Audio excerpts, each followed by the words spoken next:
Assalamu alaikum. Benim ismim Türknaz Şemsidir.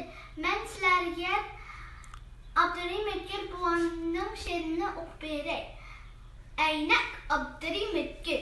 Nima diyen kaltız, nima aynak diyen. Kim yasap çıkan bulgay deslap onu.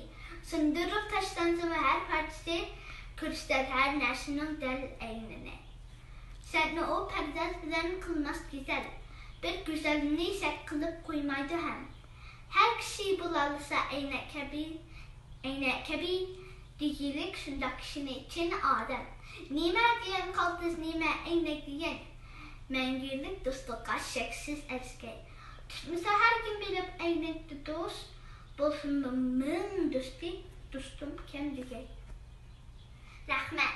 Ben sizlerge Abdurrahim Ötkür buvanın şiirini okup berek. Abdurrahim Ötkür.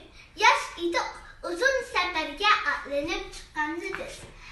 Ende apka min gidek tut kaldı ene nevrimiz. Az idik müşkil seferge atlanıp çıkanıdır. Ende çoğun karvan ataldık kaldırıp çöllerde ez. Kaldı ez çöller ayağa gahi davallarda yine. Kaldı nini arslanlar deşti çölde kabrisiz.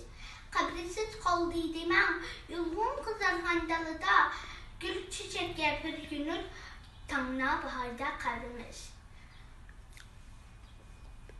Kaldı iz, kaldı menzil, kaldı uzakta hemisi.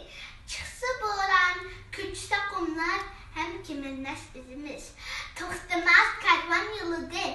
Geliçe Allah bek uğruk, takışı iş bulmuşsa, bu izne börkün nevrimiz ve evrimiz.